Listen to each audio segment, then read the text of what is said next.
What is up, everybody, and welcome back to another All Things Liverpool episode with me, Anish Dogra. Welcome back to obviously a new season. 22-23 is officially upon us. The Premier League it kicks off tonight with Palace and Arsenal. Of course, Liverpool in action tomorrow. And it's so great, after a couple of months off with after last season when last season finished.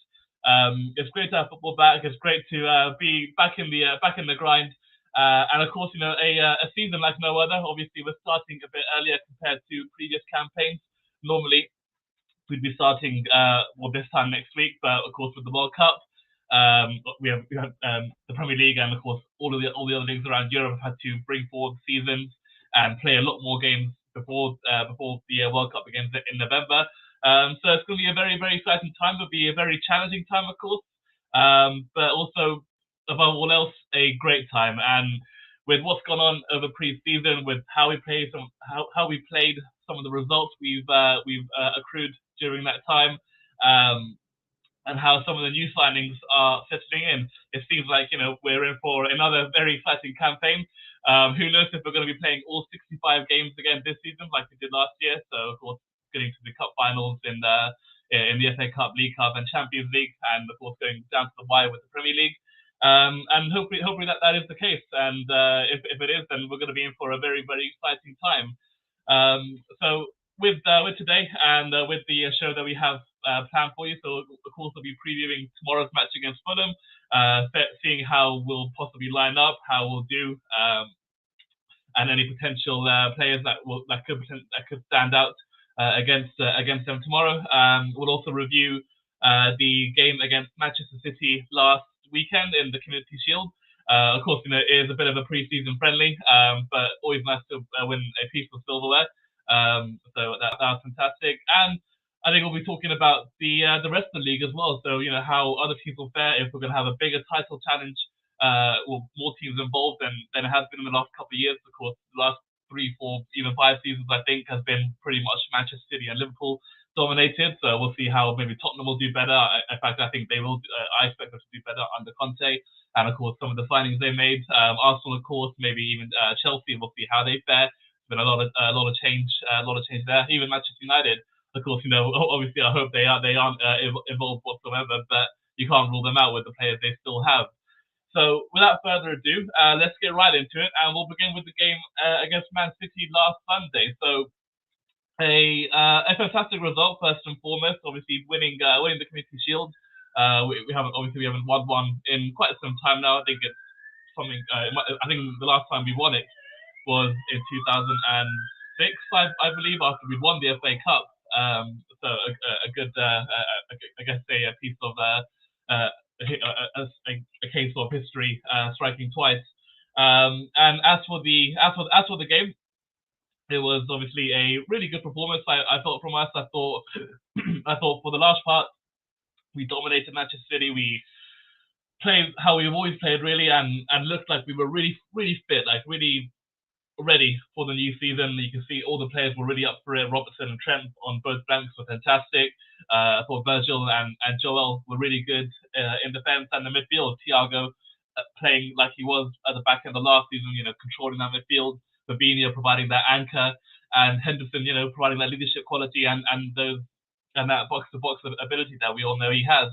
And of course up front, Salah. I mean, I remember saying a lot last season that if we gave Mo Salah a new contract, whether he'll still be as good as he has been in the last 4 or 5 years. But based on that performance against Man City, it looks like I'm glad that I've been proven wrong. I'm glad that it looks like he will be continuing the same levels that he's been producing over the last couple of campaigns. And hopefully he'll be even better and even more motivated. Now, of course, with Mane gone, it's kind of like Salah is now that main guy in that Liverpool attack. Of course, Firmino is still there. Jota, Diaz is still getting even better. Nunes, of course, settling in. But now Salah, he's like the main guy there. I feel so. Hopefully he'll like that extra responsibility, and hopefully we'll see more of the performance that he produced against Man City, and we'll see it tomorrow and of course across the season. Um, and I thought for the rest of the attack, Diaz was good again, really lively, really really exciting as he has been. I still feel like he needs to continue improving on his finishing. I still think that's a bit of a bit of a rusty area, and it's not quite at the same level as Mane, Jota, even Firmino. I think Firmino was a better finisher than him, maybe still is. We'll see as the season goes on. But in terms of his performance, outstanding. And then Firmino, again, unbelievable. Last season he had a lot of injury problems, was in and out of the team. I think he only played about 20, 25 league games, which is, I think, quite substantially lower compared to the previous years. But he looked great against Man City. Was involved with all the build up, all the everything that we know that Bobby does and has been doing and will continue to do for Liverpool. So a great performance from him. And of course, I think the best person and the most important person we should be talking about is Darwin Núñez. I mean, what an impact! What a cameo from the bench. Coming on with half an hour to go, and of course, with Liverpool, with the fans in the ground, and of course, he's always had a great reception when he's played the preseason games. But of course, they were all abroad. But now, with the Liverpool fans who would go to the games in England and at home, you can see how supportive they were of him. They were chanting Núñez every single time he did something good, and they were even chanting him when he was warming up. So it was very, very great to see. So it's fantastic that our support has taken to it so quickly. I'd expect nothing less, given how great our support is. And he capped off that support and that warmth from supporters by producing an unbelievable cameo. I mean, from the get-go, he was incredible. And I think the first moment was when he was pressing Nathan Ake, and that's something like, okay, fantastic, you're very good at that, and you're willing to do that, and you're willing to press like how every other Liverpool attacker does. That was fantastic. Hassled Ake, got the ball off him, and was unlucky to score. I think he did everything right. He timed his run to perfection, kept himself onside, opened his body up, and for me, I think that was probably the right decision to go for the dink, given Ederson always rushes out of goal, and if you try to go to the side, more often than not, he'll save it. So if you try to go for the dink, it's a greater chance of scoring. Unfortunately, on that time, Ederson did very, very well. It was a fantastic stop, and he denied them. But with strikers, and as any striker you've ever seen in your life, and as you will always see, as long as they're getting in the situation, as long as they're getting in the position to score, and even if they miss, it doesn't matter, because they will always continue to get chances, they will always continue to receive them, and more often than not, given the quality of the player, they will score them more often than not. And that's exactly what happened in the two attacks that got us the next two goals. I mean, the one that got us the penalty, really good play from him. I think he was involved in the build-up. And the cross, I think it was from Salah, brilliant again, and the header was definitely going on target. I think from replays, it looked like it was going on target. And of course, if Ruben Diaz doesn't stick his hand out, Núñez has a very good chance of scoring. But brilliant from him to win the penalty, to be in that position, to force the error from Diaz, who of course is a brilliant defender. It was unbelievable for Núñez again, and a great sign of what hopefully will be coming in the next couple of weeks. And then to cap it off with the goal, a brilliant striker's goal. And I think I remember talking about this a couple of weeks ago when we signed Núñez. It's going to be a different kind of attack. You'll see he'll be in the box a lot more often compared to players who played in that position, that central spot in the past, like Firmino, like Jota. They'll always be in and out. They won't always be in the penalty area when you may want them to be there. But Núñez he was there for the penalty, and he was there for the goal. Brilliant goal again. Salah, of course, heavily involved, put the ball across the Robbo. Robbo, knowing, of course, him being him, laid it on the plate for the forward. And it's a fantastic header from Núñez. A little diving header, has to stoop a bit low, and he does a wonderful job, and scores a fantastic goal. And the reaction from the teammates were brilliant. They all ran over to him. They were all hugging him and celebrating with him was wonderful. The reaction from the fans was brilliant, of course, with the pyro going off and the flares. Obviously another a really, really great sight. And for him as well to celebrate in that manner, taking his shirt off and celebrating really really passionately, it was really great. And as they say, for a striker, there's no such thing as an unimportant goal, and you can see what it meant to him, you can see what it meant to the players, and hopefully it will give him, it will increase his confidence. Not that it was, dented at all. Of course, he had a good preseason with scoring 4 goals against Leipzig, and hopefully it'll be a sign of things to come. So we'll see if he starts tomorrow. Personally, I don't think he will. I think I don't think Klopp will. I think he'll go with the starting front three that played against Man City. So Firmino, Diaz, Salah. But with Nunes, time is on his side, 22, 23 years old, really young, full of potential. He's going to get better and better. And of course, with the amount of games where we'll hopefully be playing this season, he will be heavily relied upon across the season. So a great result there, 3-1, lifting the Community Shield, and technically, a treble. I know it's a preseason. I know it's not it was a preseason match, and it's not a major trophy, but to get our hands on another piece of silverware. Obviously, for some of the new guys like Nunes, getting his first piece of silverware in the first attempt, essentially, a great moment, and of course another one to welcome to Anfield. So great stuff there. And in fact, I think I want to quickly touch upon Erling Haaland because I think it would be a bit rude not to. Of course, him missing his chances, I thoroughly enjoyed it. Firstly, because it was against us, so I don't want it to score. But of course, the matter of those chances, he had three really good opportunities. I think one was when he muscled off Robbo, which was very, very impressive, but he shot straight at Adrian. The second was when he was diving in the air and got his foot onto it. I'm not sure why he did that. He really should have got in for his head. It was a much easier option, a much more simpler one, but it didn't work there. And of course, to put the icing on the cake, missing a sitter, 2-3 yards out, open goal. Adrian's on the floor, and of course he hits the bar. So obviously it was nice for him to miss his chances, but again, like with Nunes, like with all top strikers, Haaland was in those positions. He got into the right area on 3 occasions, and another day he gets 3 goals. So as nice as it was for him to miss his chances, and I think if he scored those chances, they probably win the match. It was it's obviously another sign of what he will be producing for Man City this season, and you can see with his performance as well. There's still a little bit of gelling to do. I think there was runs where he was trying to make that De Bruyne or Bernardo or any of the other attacking players, Grealish, didn't really spot. And there were times when they did play the ball, but Haaland wasn't making the run that they wanted. So you can see there's still a little bit of gelling there to do, but I have no doubt that Haaland will come good. Again, the fact that he had 3 great chances, even though he's still kind of settling in, and he was injured, I think, at the start of pre-season, it's only going to be a matter of time before he starts, destroying defenses, and it's obviously going to be very, very good for Man City and not so great for the rest of the league.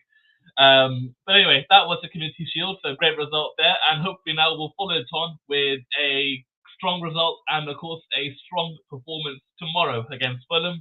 A good fixture, of course, on the opening day. You always want the promoted teams. They are coming up. They are coming.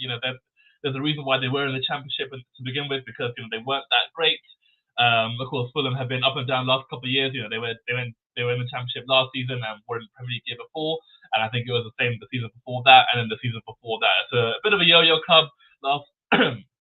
Last couple of years have been up and down. So for their sake, hopefully they'll stay up and do a better job this time around. And I think it will, of course, be a tough challenge. At their ground, they'll obviously be very up for it.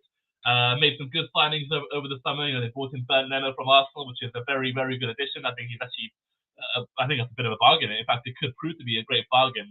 Whenever he was at Arsenal, when he was at Arsenal, whenever he played for them, I never felt at one moment did Leno let the team down. So a good acquisition there. And of course, they brought in Kevin Mbabu from Wolfsburg.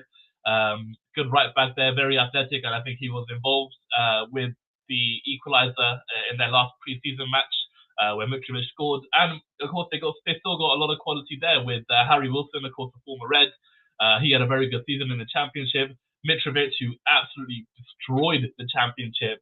We've always seen strikers do well in the Championship and not really live up or not really been able to adapt to the intensity and the quality of the Premier League. But Mitrovic, given that he's had experience in past seasons with Fulham and with Newcastle, of course, he was at Newcastle for a couple of years, I think in 2015, for a few seasons. So he'll want to really show that I can do it in the Premier League. I think he got 40 odd goals in the Championship last year. So if he can make that step up, then he'll be brilliant for Fulham, and he'll obviously play a big part in helping them stay in the Premier League this time around. But for us, it's just a case of showing our prowess. Of course, we are one of the best teams in the world. It's not an exaggeration, and we obviously have very, very good players. So as long as we don't play the occasion, play the match, keep our level up, and play the way we can play, we'll win. We'll win the game, and we should win the game. Of course, Fulham will have their moments, and you'll probably see them, set up quite defensively. Maybe they'll line up with a back five. I'm not quite too sure how they'll line up, but it wouldn't surprise me if they did and play with sitting midfielders and of course try to play on the counter attack. The long ball, of course, with Mitrovic, he'll try to use his physical ability to to keep the ball for Fulham and to help bring those players up the pitch. So they'll probably try to do that, and hopefully for them, for their case, it'll work. But for us, it's about being dominant, showing what we can do, and just asserting our dominance. And of course, in terms of the team, so it's obviously a bit of a boost that we've got Addison back. He's been in full training. He missed a couple of preseason games through injury. Didn't play last week in the course, but I think he's been in full training now for the last two or 3 days. And I think Jurgen Klopp in his press conference today, he said he's fit, he's fully ready. He's had a couple of good sessions, so big boost for us to have him back in goal tomorrow. And of course, elsewhere, I think we've got with other injuries. Obviously, there are a few that will be missing, which is a bit unfortunate. I think Jota is still recovering, which is a bit of a disappointment. He's not played preseason. Well, he's not played at all in preseason yet. I think he was injured with Portugal at the back end of last season, and then suffered a setback whilst during preseason this summer. So he's still a few weeks away, I think. And of course, Kanate, which is a real blow to have him be missing this weekend. Unfortunately, I think he suffered a knee problem against Strasbourg last weekend in our last preseason game, so he won't be involved tomorrow. But more than enough quality there everywhere else. Naby Keita, I think, is available. He was out with a bit of a illness the last couple of days. Quite a nice thing actually, compared to what he's normally been out with in the last pretty much since he signed for Liverpool.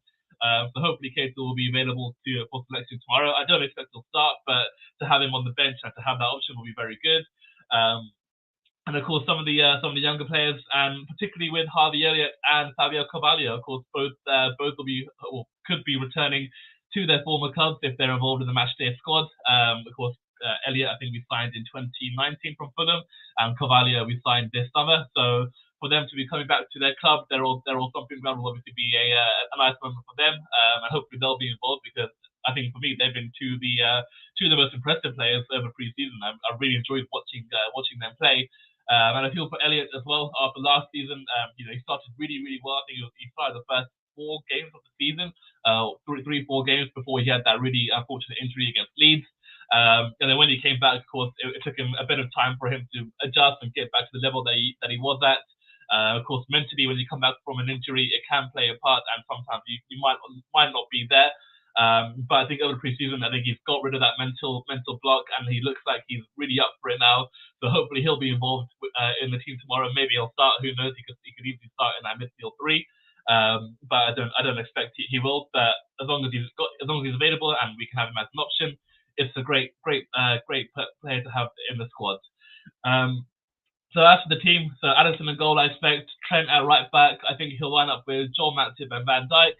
I would love to see Gomez play. I think obviously he signed a new contract over the summer. He's got a new squad number. He's got the number 2 shirt, which obviously shows. I think the club obviously still hold him really highly in the at the club, and think he can be a great player. So personally, I would prefer Gomez to start, but I think he will go with Joel Matip and of course Van Dijk, and with Robertson of course in at left back. Then in midfield, I think it'll be the same. I think it'll be the exact same starting 11 that we saw against Man City last week. So Fabinho in defensive mid position, Hendo and Thiago just in front, and then a front 3 of Salah, Diaz, and Firmino. So a very good team, of course, and we'll have plenty of options off the bench if things aren't going well. Of course, with Nunes, with Carvalho, with Elliott, Naby Keita, of course, and there'll be more than enough firepower, and there should be more than enough to get the job done and to ensure that we start off with 3 points. And as well, as I briefly touched upon at the beginning of the episode, at the beginning of this podcast, it's a very different season this time around. I think we'll be playing 7 or 8 games before the first international break. Ordinarily in most seasons you have 3 games, then a break, then another 3-4 games, then another break, and another 3-4 games, and typically the season doesn't really get into the serious part of it until the last international break in November, because then you have 5 months of straight league football. You play about 10 to 15 matches, and you don't have any international breaks until March.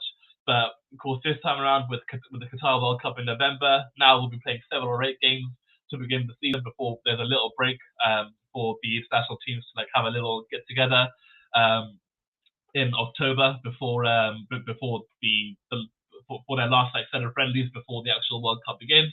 And of course there'll be a lot of midweek matches, a lot of games within 3-4 days of each other. And tie that with the Champions League, of course, will be returning next month. Carabao Cup, of course, hopefully we'll be able to retain that. So a real test, and a really important moment to ensure that we start off well, and particularly more so in terms of our challenges, and Man City more than most, because in years gone by, they've often been slow starters. I remember in the year we had no fans, 2020-21, I think Man City at one point were in the bottom half until the 11th or 12th game of the season. Then of course they went on a brilliant run and ended up winning the league. Same again last year. They lost on the first game of the season against Tottenham last season, and I think they also had a couple of bad results in between that. And they lost to Crystal Palace at home. They drew to Southampton. So they've traditionally quite been slow starters under Guardiola. And again, it's a similar point with the Community Shield. Before that, they had only played 2 matches in pre-season, so you can still see they're kind of getting up to speed. Of course, it has worked for them, starting slowly and of course building up to speed come November, December time, and then going on a really long winning run, which has often been the case in the last couple of years, and essentially has kind of won them the title. But I feel with this time around, with 7-8 games on the bounce before there's a break, it's a real opportunity for us to start strong, to pick up, hopefully 20 odd points in the 7 or 8 matches, and really lay down a mark. And hopefully Man City will still be getting up to speed, and hopefully in that time they'll drop a few points, which is of course really, really important for us if we're going to try and win the Premier League this season. So hopefully that's the case. Hopefully we can just do our job and pick up the 3 points tomorrow.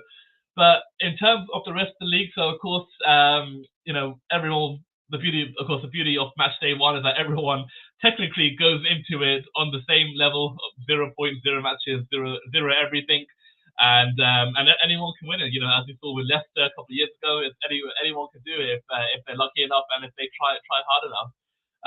But obviously for the serious contenders, it's going to be a interesting time, I feel. Of course, the last couple of years has been really dominated by Man City and Liverpool. Of course, last year, I think Chelsea finished third, but they were roughly 20 points behind us.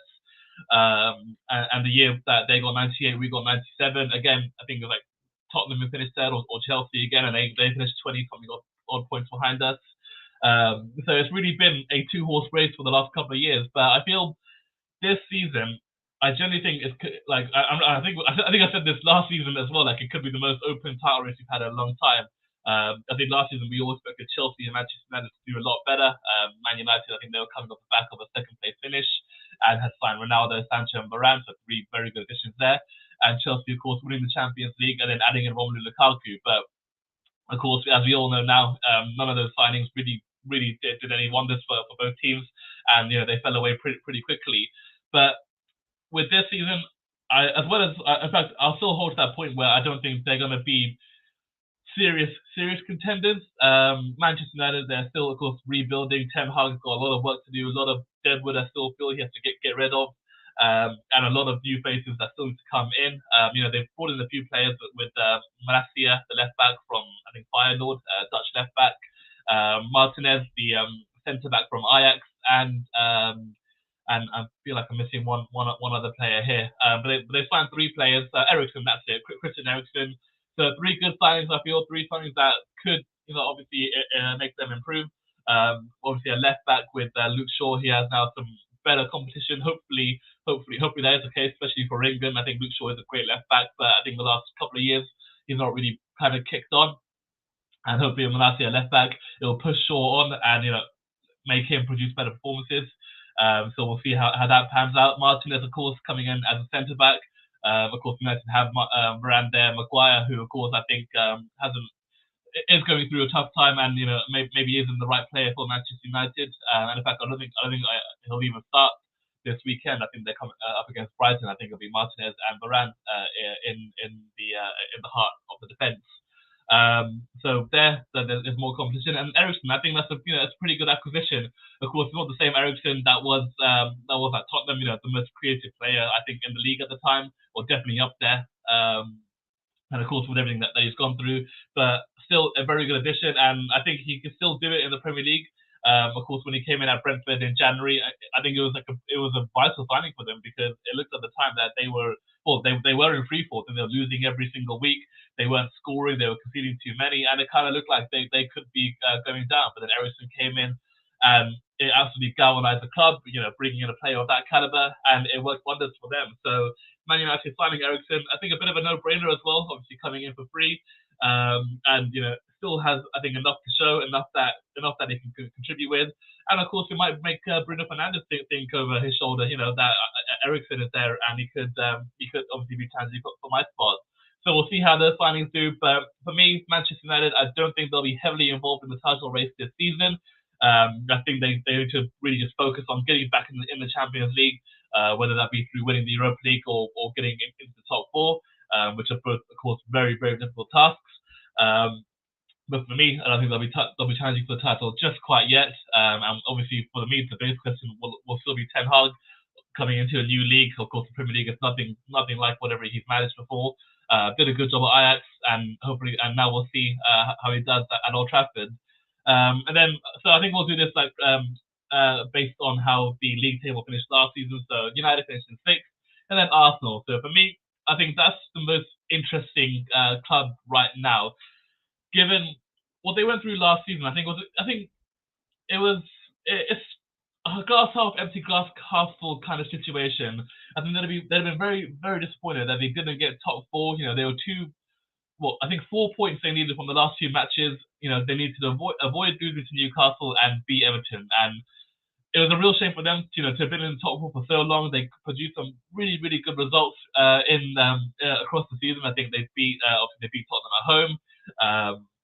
I think they got the double over. They beat Chelsea away. I think they got the double over Manchester United. No, they beat Manchester United at home as well.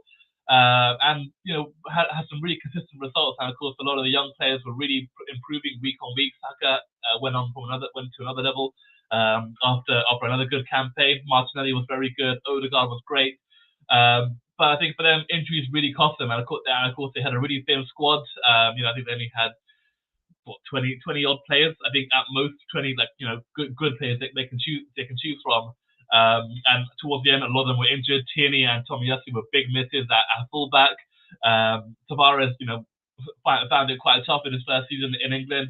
Xhaka, of course, is an okay centre mid, but was forced to play a left back. Then you're mixing the team too much, and eventually it will cost the results, and that's exactly what happened. So still, though, a fifth place finish is not bad. I think the manner of the results, the manner of the football was very good, and they'll obviously be hoping to push on again this season. And for me, I think some of the signings they made are very, very impressive. Vieira, I've not seen too much from him.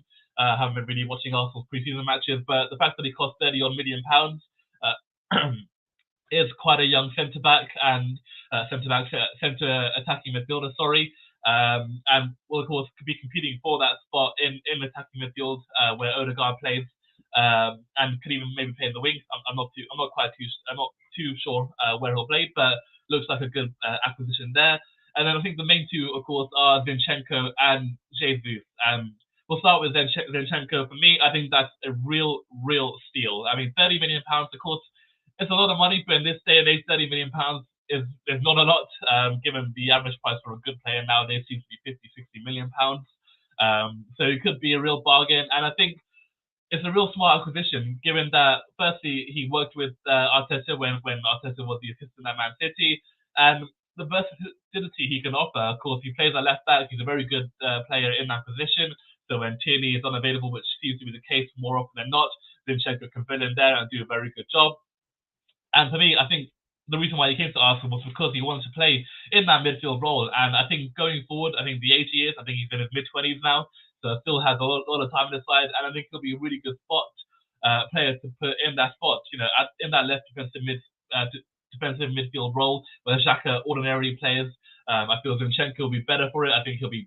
I just feel like he'll suit it really well in terms of his passing ability, in terms of his tactical awareness, and of course having a left footer on that side, it just seems like a natural fit. So I think a really good acquisition there.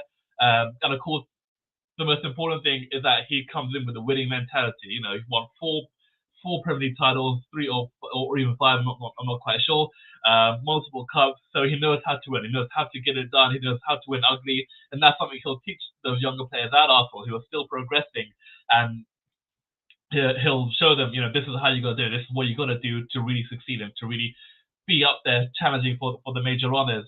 And I think another player who will obviously be helping Arsenal challenge for the major honours is Gabriel Jesus. And for me, I think everyone's pretty much been talking about it all across pre-season, ever since he signed for Arsenal. I think that could be the signing of the summer, given that he costs, I think, £45 million. Again, a really good price for a good player. Coming into the peak of his career now, I think he's 26 now, which is now the real heights of a player. The era where they'll be playing week in, week out. They should be scoring week in, week out, and they should be the dominant force in that position. So for Jesus coming in and being given the number 9 shirt, of course, a very big number, and having that faith in him. I think at Man City, he obviously did a very, very good job. Always came up in the big moments. He loved scoring against us. I think he scored in the 2-2 draw at the Etihad, and he scored against us on many occasions. So he obviously knows how to play in the big games and can get the goals when if and when needed. And again, like Zinchenko, knows Arteta, works with Arteta, and by the way, and since he's been in pre-season, he's been on fire. So we'll see how he fares tonight against Palace. Of course, the lineup will be coming out quite soon, and it'll be interesting to see how Arsenal do this season. I expect them.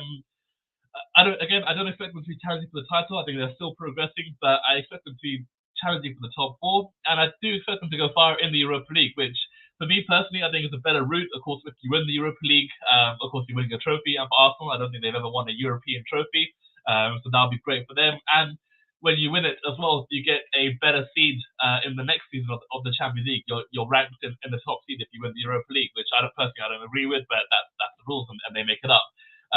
So for them to be able to challenge for the Europa League, I think they'll consider that as a priority, and again they'll hope to be even more consistent in the Premier League this time around. And again, for us, for Liverpool and for Man City, I certainly hope that is the case, because, like I said, with the last few seasons, it's been a really high number of points that has been produced by both teams to win the title, and it's quite draining, to be winning constantly, not having any other twists or turns like we have had in most seasons. So for Arsenal, hopefully they'll be able to do better against even us. Of course, we got the double over the last season, comfortably beat them home and away, and hopefully they'll be able to produce a better performance against us and against Manchester City. So hopefully they'll do a bit better, and we'll see how they progress over the season. Then the team who finished above them last season, Tottenham. Again, I expect them to. In fact, they are, for me, going to be title challengers this season. I think that's it might be a brave prediction to say right here, right now, with another ball being kicked. But the way they played under Conte when he came in, the results they got, of course, getting 2 draws against Liverpool last season, were unlucky enough to beat us at Anfield. I thought, they would have won had Diaz's shot not been deflected. And against Man City, winning at their ground and getting good results, against a lot of teams, winning against Arsenal, which is of course a big result. And most impressively, the acquisitions they made, like Arsenal, really, really good additions, really strong additions, players who've got Premier League experience, players who've got quality from elsewhere, and added depth, which is a real sign of strength. And particularly, I think Richarlison, for me, is like the standout signing for them. when you've got an attack that already has Son, the top scorer last season, Harry Kane, best striker, or one of the best strikers in the world, Kulusevski, unbelievable player when he came in from Juve in January, and there's still Lucas Moura who still can do a job here and there, and then bringing in Richarlison, who is a real nuisance to play against if you're the opposition, because he's so lively, so aggressive, always wants to be involved in all the attacking play, and even with a little bit of a scrap here and there, which I think is something that Tottenham really need, because of course everyone keeps talking about Tottenham, a real soft underbelly, Spursy, of course, which is a nickname they've warranted over the last couple of years, having lost so many cup finals and final day title deciders. So bringing Richarlison, who will bring that aggression, bring that intensity, and a player who will be seriously threatening for those attacking spots. He can play striker, he can play off the left or off the right, and he'll be competing, for every one of those spots. And he's also got a very big ego, which is what you need really to be competing at the highest level. And he will think himself that I'm going to try and take Harry Kane's spot. Of course, it's extremely far-fetched and probably won't happen. But it's the kind of mentality that Tottenham really need to have, that aggressive, winning mentality kind of player at the club. So bringing in Richarlison, for me, great addition there. I think he'll do very well with the club. And of course, Conte, he's always improved every player he's worked with. I mean, Lukaku, I think, is the best example. At Chelsea, Marcus Alonso and Victor Moses, transforming them into some of the best wing backs in the league. So he can improve players. He always has, and I expect him to do the same with Richarlison. Then, of course, they brought in Jed Spence, who was, I think, really highly wanted across from many clubs. Obviously, Tottenham got him. I think Nottingham Forest were very interested in him, and a few other clubs too. And when I saw him play for Middlesbrough I think he was on at Middlesbrough last season. No, sorry, it was Nottingham Forest. He was on loan from Middlesbrough. He was fantastic, in the FA Cup matches. He was unbelievable to watch, and I think he'll be a very good acquisition for Tottenham. And again, adding further depth to a very good position that is there already. Our right wing back, they've got Doherty, who was playing very, very well before he got injured last season. Emerson, who of course has only been there for one season, and he'll hope to produce a better campaign this time around. So, even more strength, even more depth in what has already been a very good position for Tottenham. Then, of course, centre back, they've added Longley from Barcelona, could be a good acquisition there. And in midfield, I think they add Basuma, that's it, a real steal. 25 million, again, a player who could well be player of the, like one of the best signings of the summer with alongside Jesus. For me, an unbelievable acquisition, still very, very young, I think in his mid-20s, and could very well be an unbelievable acquisition for Tottenham. And every time I see him play for Brighton, in the big games especially, he always turns up. He's an absolute, beast in midfield, and kind of reminds me of like Moussa Dembele when he was at Tottenham. That real all-action, box-to-box, midfielder, and gets stuck in with every opponent. So a great spot there. And with those signings Tottenham made, I think they made 6 so far. And I think Conte even hinted that more might be coming on the way in the next couple of weeks before the window closes in less than a month. I don't see why not. They can't challenge for the title. I think the only thing that could be holding them back is the amount of games they could be playing. So Conte, when he was at Inter Milan 2 seasons ago now, I think in Europe they were knocked out of the Champions League at the group stages. They finished third and didn't really compete for the Europa League, and it really helped them to win the title. At Chelsea, when he came in 16-17, they had no European football that campaign, and he was able to focus on the team week in, week out, have whole weeks to prepare, to train, and to get the players up to speed and to improve them. So we'll see how Conte does with the extra games. We'll see how he does in the Champions League. If they go far, we'll see how that affects their league performance. Of course, with the cups and with Tottenham especially, having not won anything for well over a decade now, they have to win something just to get that monkey off their shoulder. So we'll see, how far they go in the Carabao and FA Cup. So for me, that's the only thing that could potentially be a drawback. The amount of games they could play, and Conte's history of winning trophies when he's not had to play as many games as ordinarily Man City or Liverpool would have been playing. So we'll see how that goes for him and how it goes to Tottenham. But I think they'll be a serious threat. I think they'll do really well to close the gap on City and Liverpool from last season. And again, like with Arsenal, I hope they do because with the point tally, I think it's been too high for the last couple of years. And it really needs to be brought down and have more teams involved because that's what we want. We want multiple teams involved in the title race. So that's Tottenham, and then of course you got Chelsea, who of course have been going through a real whirlwind of a summer. Having lost ever since the Abramovich era ended. Bring Todd Bowley coming in.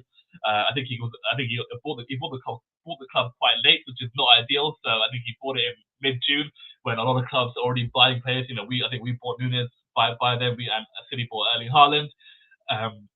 So Bowley coming in a bit late, then changing so much behind the scenes. They got rid of Petr Cech, who was involved with a lot of the off-field decisions, and then Maria Graniskova. I'm not quite sure how you pronounce her name, but she was of course heavily involved with all the transfers over the last couple of years. So getting rid of two really influential figures at the club, and they haven't brought in a sporting director since then. And I think he's been really, heading all the transfer business so far. Then, of course, in terms of the players, losing Rudiger, losing Christensen, two big centre backs for the team last season. Obviously that's a big blow for them. And of course, Lukaku, who could forget, an absolute saga that was last season. So getting rid of him, albeit for the next, this season anyway. So it's been a real whirlwind of the summer, but I think they made some good acquisitions. Of course, they brought in Cucurella. That's been quite a funny saga in itself. Brighton confirming, releasing a statement. I think it was yesterday or the day before, saying they've not agreed to be with Chelsea, and basically contradicting what Fabrizio Romano said. Only for today to find out that Cucurella has been sold now. Chelsea got him in, £60 million. I think the fee was so. Good, I think a good acquisition there. I was really impressed with him at Brighton last season. Was a good player at left wing back. So again, competition for Chilwell, and a good option to rotate. And of course, at centre back, I think he played at centre back quite a few times for them last season. So another player to fill in, to fill the loss of Rudiger and Christensen. Then we got that Carly Chukwuemeka from Aston Villa. I think that is an unbelievable signing. In fact, I'm quite gutted that we missed out on him. I think we were linked with him, and he was involved with the under-19s. They won the Euros this summer, England, which is fantastic. And just as a side note, also brilliant that the women's team won the Euros last weekend. Unbelievable moment. Football has come home, whether you might not agree with me or not, but football is home. So congratulations to them. But yeah, back on Chukwuemeka, a really exciting player. The fact that he cost £20 million clearly shows he's got potential. And from what I saw from him last season, I watched quite a bit of Aston Villa, obviously with Gerrard. He was such an exciting talent and looked like the real deal. So hopefully for him it works out. Of course, a very young player, and of course Chelsea have a history of young players, particularly those coming from the academy, and sometimes setting them on. The likes of Abraham, Tomori, many others in the past as well. So hopefully they brought in this youngster, and he'll be a big part of the team this season, and of course going forward, particularly for England. So a interesting signing there. And then of course Koulibaly from Napoli. That was more interesting than I think brilliant, because for me Koulibaly is an unbelievable centre back, and he's always been flirted or been linked with a move to England for so many seasons, particularly when he was in his late 20s, where I think Napoli wanted 70 or 80 million for him at the time, and no club clearly were willing to pay that. But now he's come in, he's 31 years old, and it'll be interesting to see how he can fare with the intensity of the Premier League, with the pace of it. But given that he's got good experience in the Champions League, of course playing against Liverpool a few times in the group stages over the last couple of years, we've been drawn to Napoli quite a few times, so he's got that experience of coming up against the Premier League team. So I think it could be an interesting signing. And for 45 million, of course, not cheap, but not expensive. So if it works out, you'll say money well spent and a bit of a bargain. If it hasn't worked out, then you'll say, Chelsea wasted another 45 million. But for him and for Chelsea, they'll hope it works out. And I hope so too. Of course, I never want any player to not succeed when they come to the Premier League. So hopefully he'll do a good job. And then above all else, Raheem Sterling, which I think for me, Jesus and like Basuma, could be a real brilliant addition, and in fact could be up there for signing of the summer. A guy who's done it all in the Premier League, knows how to score, knows how to get into position. Of course, he always misses chances, but so does Salah, even this day and age. So did Mane. So did Haaland. So he'll always miss chances, but as long as he's in the right area, which he usually often is, he will score a lot of goals. And even last season, I think it was one of his the fewest minutes he's played over the last couple of years at Man City. He's still got double digits in the Premier League, which is very, very impressive. So I think a brilliant acquisition there. Of course, knows the area very well. West London, having started his career at QPR, so knows the area well, and is in a team where he's got a lot of friends already. He's obviously got Mason Mount, who obviously knows from England, Ben Chilwell, Reece James, of course. So it could be a very, very good addition from Chelsea. And again, I hope it works out purely for him, for Chelsea, and again with the title race. We need more teams to be involved. We need more teams to be a bit more competitive than they have been in the last couple of campaigns. So it'll be interesting for Chelsea. I think they'll still be very active over the next couple of weeks. And we'll see, how some of their players do over the next couple of games. Conor Gallagher too, we should mention, coming back from Crystal Palace where he was brilliant last season. So hopefully he'll do a good job and do some good things for Chelsea. So for that, I think that will be the teams that will be heavily involved. And in terms of prediction, just a quick one from me. So from 6th to 1st, I think in 6th place, I think it'll be Manchester United. No, I think it'll be Arsenal again. I think actually no. I'm going Manchester United. I'm going Manchester United. I still feel there's a lot of work that needs to be done there. There's not total harmony with Maguire still there, and Ronaldo, of course, has been, wanting to leave over the summer, but it looks like he might be staying. And whether he'll be happy to, whether he'll be professional, and what will be the same Ronaldo that we saw last season, remains to be seen. But I think they don't have enough quality or enough depth right now. So for me, United in 6th. I think it'll be Arsenal in 5th. For me, I think they'll have a better season. I think they could win the Europa League. They easily could, and they'll get more points. But I just think they'll fall short purely because of the quality of the 4 teams that are above them. And I think in 4th it'll be Chelsea. I think they're a bit in danger. Having made a lot of changes over the summer, and technically don't have a recognised number 9. I think from what I've been hearing, I think Kai Havertz might be given the opportunity to play in that position. So we'll see if he can do it, and I think he could. I think he's a very good player. So we'll see how they do there. But I think Chelsea will just about finish in 4th, but I think it'll be very, very nervy. I think they'll just about spray pin. And then I think Tottenham will finish in 3rd, but I don't think it'll be a 3rd like in the last couple of years where they'll be finishing 15, 20 points behind City and Liverpool. I think they'll be very close. I don't think they'll win it, but I think they'll definitely be going to the wire. I expect them. They'll still be in the race come March, come April, and then maybe they might fall away right to the last moment. And then obviously the top 2, I think we will win it. I think after last season, having played that many matches and gone down to the wire, and essentially what cost us was Aston Villa capitulating in 10 minutes and Thibaut Courtois from having the game of his life. That's what cost us winning the quadruple.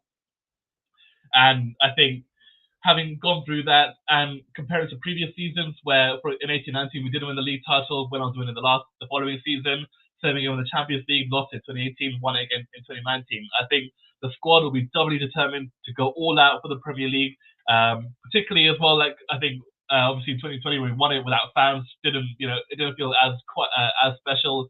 So if we were to win it this year, it'll be with fans, of course, in the ground and outside and the parade, of course.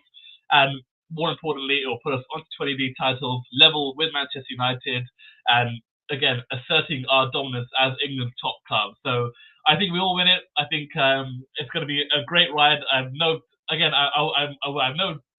reason to think that City can't win it as well. I think they could easily do it and make it 3 in a row, and they could be a very, very formidable side.